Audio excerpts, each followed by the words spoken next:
What's up, world?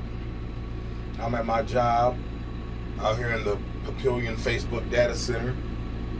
Uh, I was telling y'all before I got lifetime on parole, and I got to get to the story to let y'all know how I got to this point. I'm 49 years old, and I killed someone when I was 21, and I did 14 years and 2 months in prison. My sentence is 11 to life. I got out on parole in February of 2007. I stayed on parole for 8 years, 4 months, and 3 weeks. And then I was sent back to prison for 4 years and 2 months. I'll tell you about that. Anyway, I've been out since August 2019. And I'm in the local 571, the Heavy Equipment Operators Union. And like I said, I'm working at this Facebook data center. I got 5 felonies. I don't want to hear nobody out here on parole or with a felony, even if you ain't on parole, talking about you can't get no job because you got a felony. I done had excellent jobs on everything, and it ain't no problem to get it. For real. But y'all want to act like y'all can't go get no job, but y'all can go back on that corner and get back involved in that same nonsense that got you in prison the first time. Better expand your horizons. I know that. I know I am. Straight up. So, when I was 21, me and my, well, I ain't gonna put nobody else in it. When I was 21, I poured a little lick.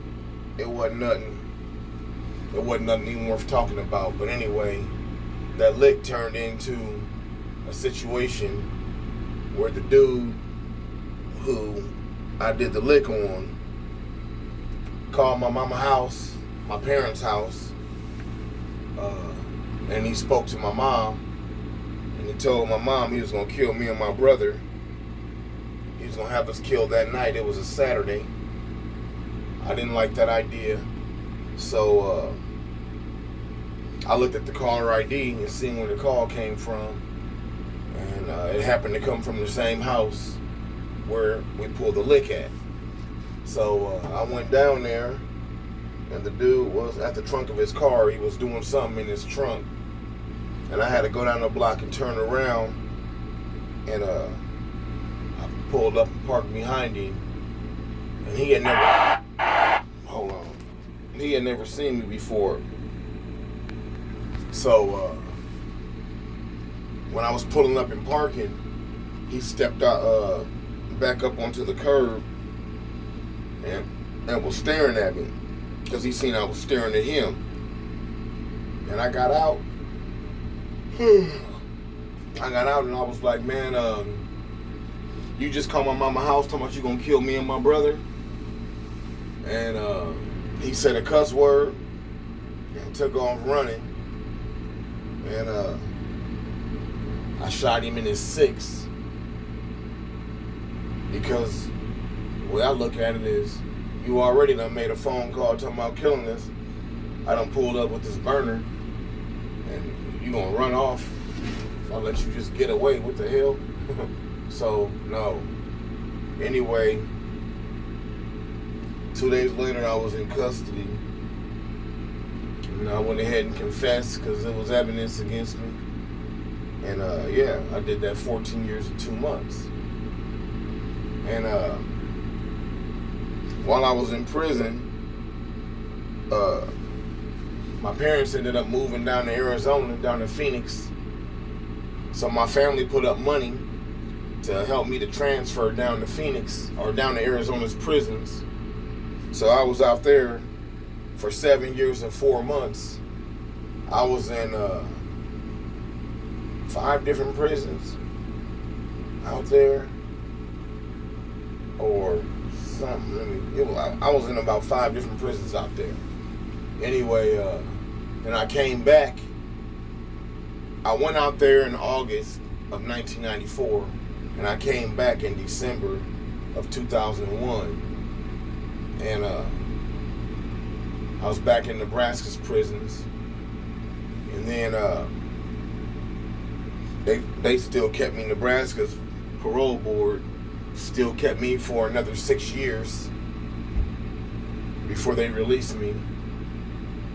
And so that by the time I got released, both my parents had died while I was in prison. And I was not able to go to my mom's funeral at all. And when I went to my dad's funeral while I was down in Arizona's prisons, my family had to pay for that. 2 armed guards took me, and we literally was there for 1 hour, exactly 60 minutes. And when they got to 60 minutes, the guards was like, let's go right now, like, let's go.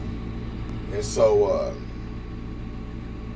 I paid very little respects at my dad's funeral then, and 0 respects at my mom's funeral. But that's how it is, you know. When you go to prison, you sacrifice a lot. You ain't in control of nothing. So anyway, I survived it, but God helped me.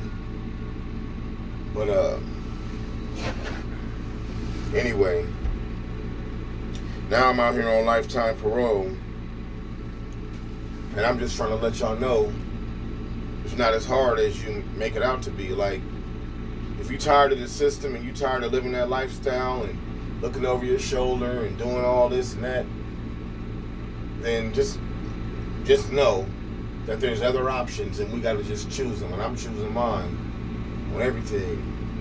I got a good job. I got an apartment. I got a truck I just went and got. I traded in one and got a different one. I'm just telling you, and I ain't selling no drugs. I ain't doing nothing like that. I'm just working. So I'm gonna get back on here later. I gotta get to work.